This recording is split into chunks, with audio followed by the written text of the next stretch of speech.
Hey guys, hope you're doing good. I got something good for you. Listen to me now. Dave Gantar, FIFA referee Dave Gantar, has given us a really amazing interview. I urge you to find other referees that you know and get them to listen to this, because this is absolute phenomenal information from FIFA referee Dave Gantar, who's recently retired from the game. I tell you now, guys, you are probably never going to hear a better interview from a referee anywhere else. This is phenomenal stuff, and I have to thank Dave personally.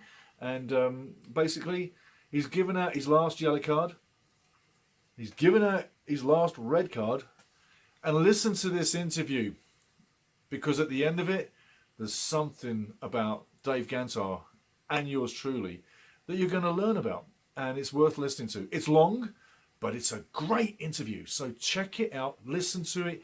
FIFA referee Dave Gantar from Edmonton, Alberta, a legend in refereeing for Canada.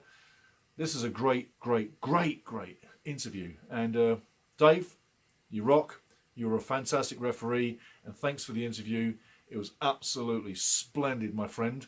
And big up to Edmonton Soccer. Guys, everybody share this around Edmonton, and referees need to listen to this. Soccer Steve signing out. Thanks, Dave Gantar. Everybody, check it out. You're going to love it. Celebrating the world's most popular sport. This is Ultimate Soccer. And now your host, here's Soccer Steve. How's everything with you? You know what, mate? It's absolutely fantastic. I couldn't be happier. I'm in a really good place. Life is good. Family's good. Canadian soccer is absolutely through the roof. So it's on the money, mate. How about you? Crazy, right? Oh, crazy! Isn't it crazy to think about it? Like where we were not even 4 years ago, and you think about where it's at, like what we're now. But I'm the guy that was at the 2000 Gold Cup. Like my brother and I, we made a bet at the semifinal. They beat Mexicans of course, and if they won the semifinal, we made a bet in the Edmonton bar here, the soccer center, that if they won the semifinal, we would go to LA to watch the game. And it was funny. They won. And we went the next morning. We went and begged on standby to get to LA. So I've had my hopes high, and I've had them dashed so many. Like I'm a Canadian fan, man. Like that's to the core, right? And yeah. I've had them dashed sometimes. So I'm still a little bit tentative. All right. So I'm not. I'm on the bandwagon. I'm going to support my good belief, but I've been hurt too many times, so... I hear you, mate. That tentativeness that we all share, it comes from humbleness that this country exudes right across the board, mate. What doesn't matter what sport, it's ingrained into the people in this country. So much respect in this country. And the thing is, we've been disappointed and dashed so many times that we've been heartbroken so many times that we're in shock to see that we're on top. And everybody around Concacaf is now looking at us as a big gun. And I tell you, it's a beautiful place to be. Yeah, no, what a different thing. Like, it's, whatever. Whatever. I'm going to enjoy it. So, yeah. All good. Oh, totally, mate, totally. Now, here's the first question for you. And by the way, mega congratulations on the career, David. Unbelievable. I've watched you from far and from near in the press box. I've watched it in the stands. I've been on side fields at times before. And I've seen you really bring a super refereeing career. I really would like to think that you're probably going to take this to the teaching level, but here's your first starter for 10. What made you become a referee? So the story is, I was 12 years old, and my dad was soccer director of our community, Kilkenny, and right. he was short referees. And I think in a way to get his son some responsibility and to earn a little bit of buck for splurting money and things like that, he said, go take the course. And yeah, I took the course. I was 12 years old. I still remember as Al Vandenberg was the instructor, and took that course. And it's funny that the story then goes that it gets sad a bit. My dad passed away when I was 15. Oh, commiserate. I didn't know that. Yeah, no, he passed away when I was 15, and he was coaching at the time my younger brother's team. And so my older brother and I look, I'm going to start sounding like Grandpa Simpson here real quick, but my older brother and I started coaching our younger brother's team, and the referees drove me nuts. Like, honestly, they drove, like, I was like, we did it for about 2 years. We were coaching, and I still remember I was 17, and I was at city finals, and I was ripping into this ref at the end of the game, and he said to me, Dave, okay, I've seen you referee. You're pretty good. If you think you're that good, there's an upgrade clinic this weekend. Go take it. Go take it. If you think you're that good, go take it. And so I went and took I went, fine, I'll do it. And I am a bit of a man of my word, so I went and I took it. Lovely. And you had to get assessments, right? Like, so I passed the exam, I did the course, and then you got to get assessed 3 times. And I had to beg to get a men's game through EDSA at the time. And I remember going out to do the game. I referee the game. At the end of the game, the assessor comes up to me, and I go to him, hey, awesome, you're here. Can you help me with these game sheets? And he goes, what do you mean? I said, well, I've never done a men's game before, so I need help with these, to fill out, like, what do I do with these game sheets? Yeah, right. And he put his arm around me, and he said, son, we need to talk.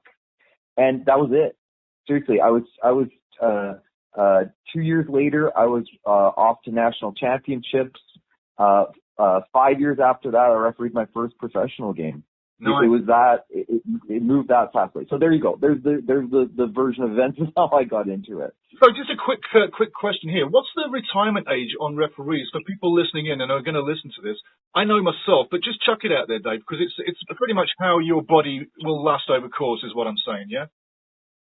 Okay, so it used to be at 45, they would put a bullet in us. That would be it. We'd be done. And they've changed it now where as long as you're able to pass the fitness test, you can continue on for as long as you want. And look, there's referees in the MLS right now that are 50, over 50, something like that. Some have lasted that long. But I think it turns to be, it's a personal preference at that time. If you can make it, if you can stay up with the fitness and the game and all the rest of that stuff, some people stay longer now. But most of us, like, I'm 46. I chose to stay on an extra year longer than what I was brought up to be, but I was good. Got to the right point in time. So nice. Now, we've had VAR introduced into the game over the last couple of years. I know for a fact that you are VAR trained. You can be in the VAR room making calls for referees that you are not on site, you are away from the game, or can be on site, but you're trained for VAR. I know that. My question is this. Yeah. What is your own personal take on VAR, seeing as now that the referee career is now come to an end, you've had the chance to use it and see through it. What's your personal take on VAR?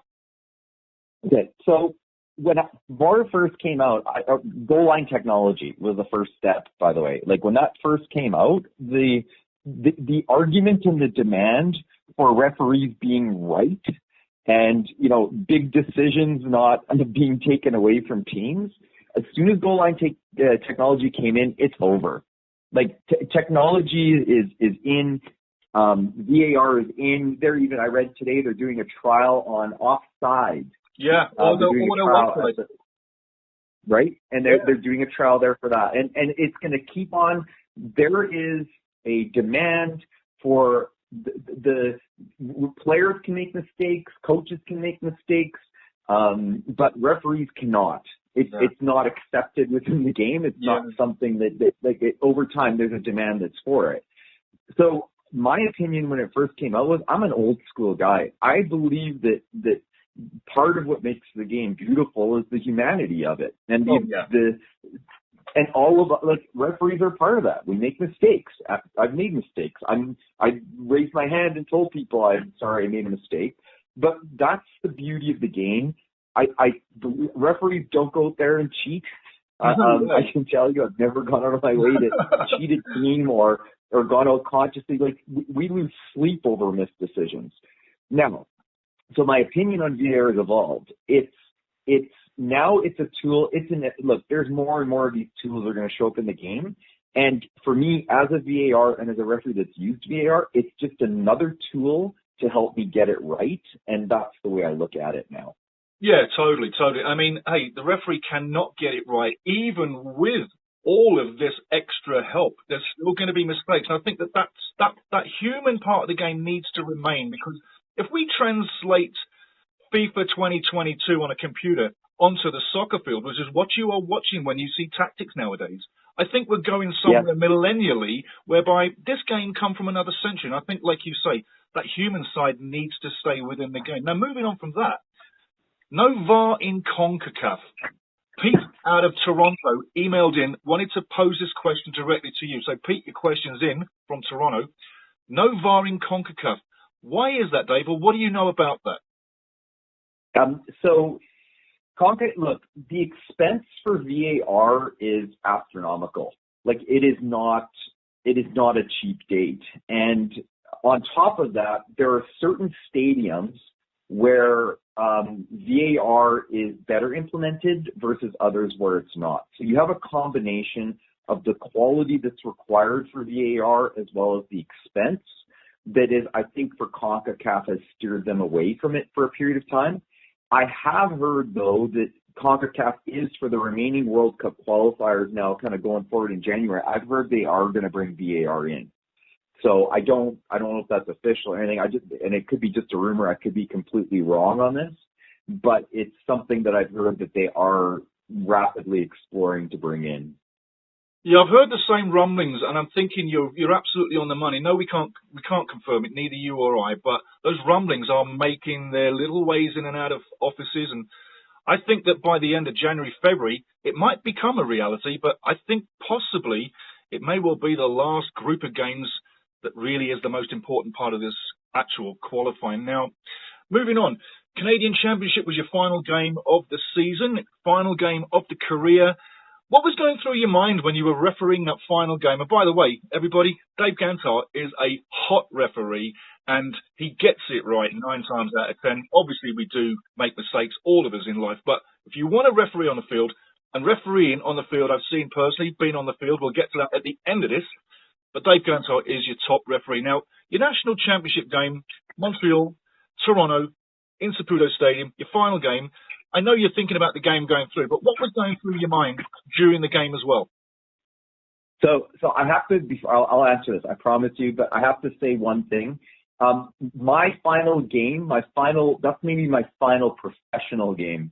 My final game is going to be at some point in the early summer, late spring in Edmonton. I'm going to walk from my mom's house to the field that I refereed my first game on, and I'm going to go referee a youth under 12 game, something like that. That's my dream final game, by the way. Oh, man, I tell you, that is gorgeous. That is gorgeous, brother. That is absolutely passion from start to finish. You have my absolute respect, Dave. That's going to be my fun. But my final professional game, I can tell you, my phone was blowing up, and I shut it off before the game because I saw stuff was coming in. In the dressing room, they hung a banner, a picture of me up on the wall, and the crew all signed it. I didn't even see it because I went into that game, it was all business. It was, I wanted to end my career on a good note. I wanted to end it where I put in the effort, I worked hard, where I did my job. And I was so focused on that and so zeroed in on that. My crew set off of that, and then that's what I went out there and did. What are you going to miss most of refereeing? Oh, the people. Seriously, all the villains, the great people, even more so the great people. Just, being in that mix in the middle of the game, like to see brilliance occurring, like 5 feet away from you, I'll miss that definitely in that high and being in the middle of the field and following behind Giovinco pulling one of his amazing plays and his crazy effort, and so many of the players that I've been with through time. So, what's the best advice you could give to someone who wants to follow your tracks, Dave, like you did as a kid, starting out with your dad, starting out with the junior refereeing and moving forward? What's the best advice you can give them? The biggest thing I can say is it's perseverance. I don't know, that doesn't sound like great advice, but you have to, fans aren't on your side. Coaches are not on your side. Players are not on your side. Even referees were really bad to each other. We're really critical to each other. And then on top of that, the best referees are really harsh on themselves as well. So what I would say is getting through all of that, you need to find a way to persevere and keep going. When you fall off the horse and you have a bad game, which you will, it always happens with referees. At some point, something happens. And when you fall off that horse, you need to find a way to get back on and keep going. And look, for me, my perseverance was always rooted in the love of the game. So I love the game. I love to be involved in it. And therefore, that's why I always kept up with it. Who was your hero as a referee coming through when you were growing up? Or as you came through as a referee, again, who would have been your iconic referee to measure your game against? Everybody's going to say, they want to say Colleen or something like this. I'll have a slightly different answer there for you. I have the utmost respect for anybody that picks up the whistle and goes out there and tries to referee. Just one time, try and do it, everybody. And if you do that right there, your respect for me, you're my hero. That's what I say. And me watching, and truly, I am made up of watching and seeing and learning from so many people out there and so many different referees that I can't give you one name. So nice. Now the next one, you're going to have a laugh here. Every time I've seen you dish out a red card to somebody, Dave, you've got this look in your eye, and I'll be honest with you, mate. I know it's a difficult moment when you're up close and personal with the giants of a player, but you have this look on your face as if you're about to start laughing at times, mate. It's priceless, and I know you're not about to start laughing, but that's the way it looks. What's going through your mind when you give some special player a red card? I got to tell you is that it takes a while as you train through time. I call it about being level-headed, calm the entire game. Where I might look like I'm angry at times, I might look like I'm laughing at times, might be whatever. But when I know I've had a good game, it's when I've been the same calm, like it's just calm throughout the whole game. And truly, in those moments when I'm giving a red card, I'm calm. I'm processing the decision. I'm reviewing it. I'm confident in what I'm doing, and I'm just moving on from it. I'll put it that way. Beautiful, mate. Beautiful. Now, in with the game as well. You talk about situations that can get out of hand. Going through your career, there's got to be one massive thing that went out of control or a situation during a game. What would that have been, Dave? Oh, it's the one game. It's still, I carry the coin from that game. It's a hallmark moment. It was the first ever playoff game I did. It was in the A-League days, and it was the Whitecaps versus Minnesota United. Full-on brawl at the end of the final whistle. So how do you deal with that? And what's that? How do you deal with a full-on brawl? Oh, it's you choose somebody and you break them apart, and you choose the next person and you split them apart, and you choose the next person and you split them apart, right? So, yeah. I had one assistant referee, big time heavy weightlifter. He actually carried the instigator of it off the field. He carried him by his collar and threw him down the tunnel. Nice. Which was not received very well by our referee bosses, but it served the purpose. So yeah. Oh dear. So going towards the end now, this is where the fun starts. This is leaving the refereeing questions per se, and just asking you some choice questions that give us a good end to the situation. Soccer Canada. The Canadian national men's team, World Cup qualifying. After the first 8 games, what does it mean to you, and how are you feeling? Oh, look, I think I told you before about I'm the fan who was at the 2000 Gold Cup final where we won. Like I flew there. I am a rabid Canadian fan. I am so proud of my country. I'm the guy who.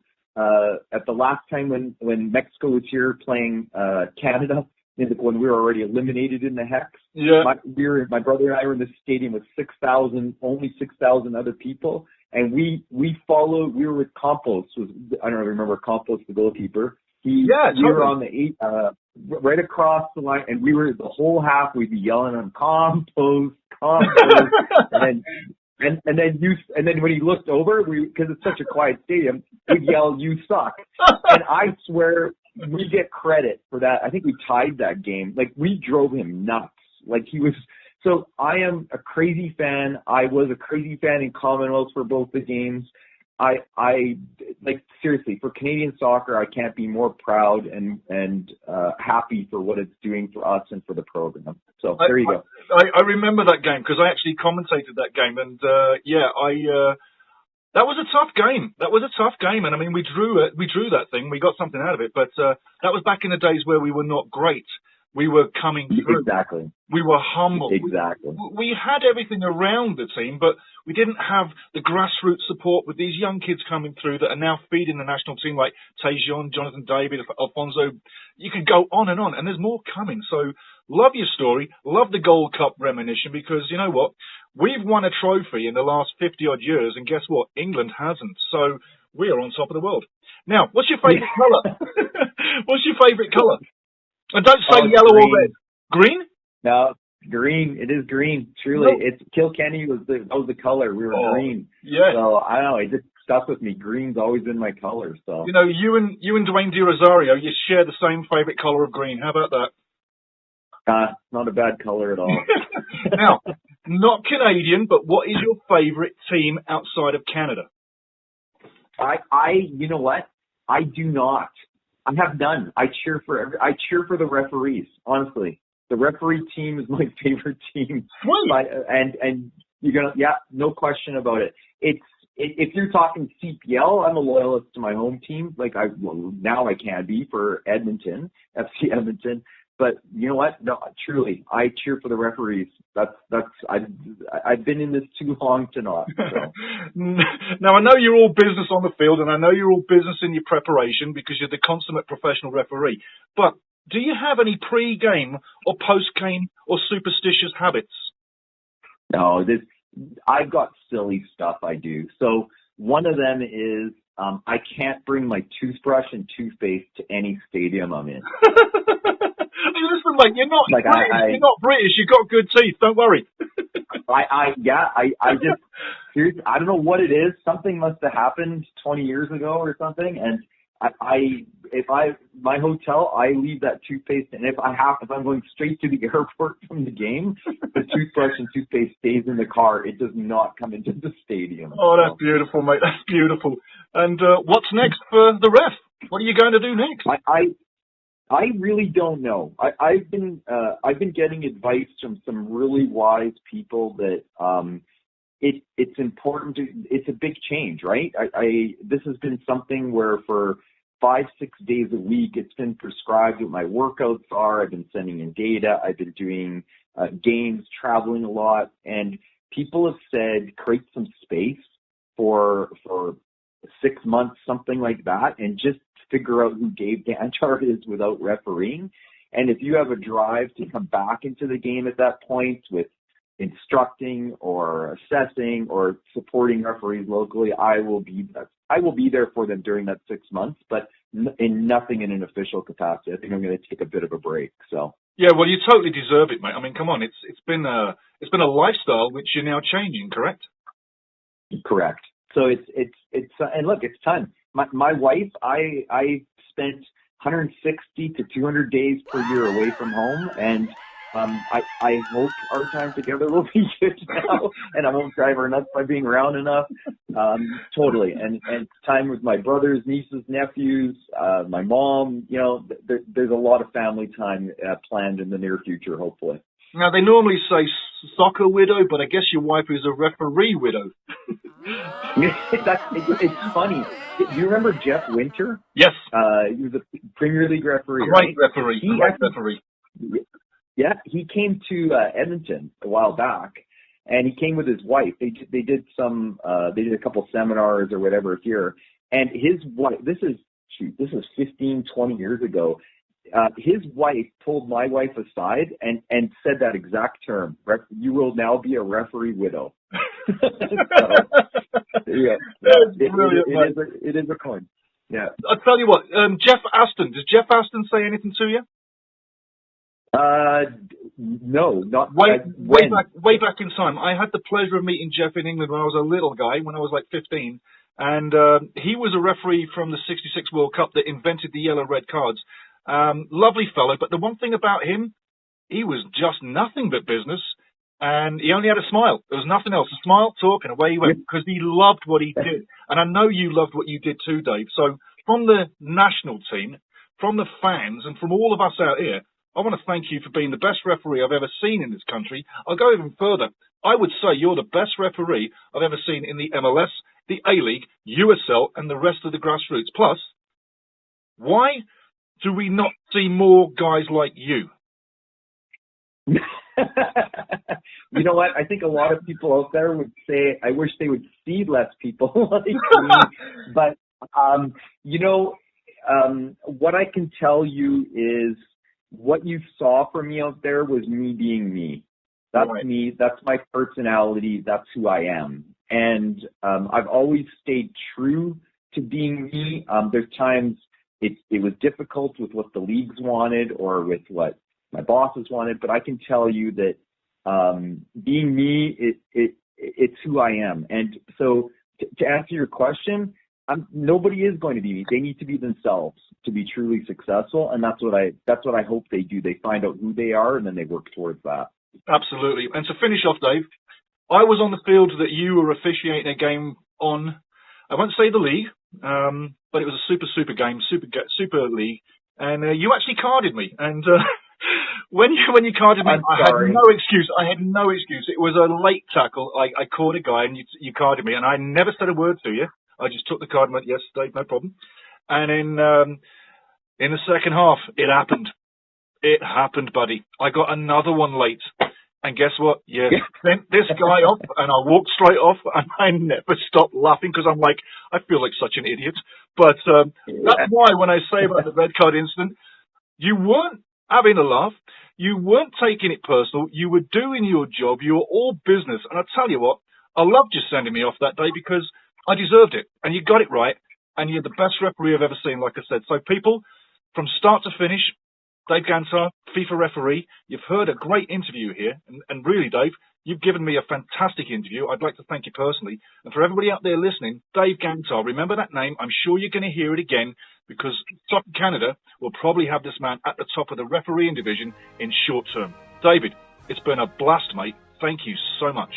All right, on. I'm glad. Hey, look, you're a good guy, man. And what you're doing on stuff here and trying to promote the game. And look, you're a super fan like me at the core, right? So that's like, come on, we're brothers. So, totally. And I'll help you out anytime I can. So beautiful, mate, beautiful. Let's carry on with this World Cup train to Qatar because I'll tell you what, I'm telling you now, we're going. Right on. I'm looking. Hey, I'm reserving my celebration. I started singing na na na na na na hey goodbye. Yeah. In the stadium when we were up 2-0 against Mexico to like the 86th minute, and then I got pretty quiet when they scored. So I'm holding back here a little bit. So. Yeah. You're all business, and I'm a little flamboyant, I guess. But you know what? I think that it would be a beautiful thing to see the Maple Leaf in Qatar at a World Cup.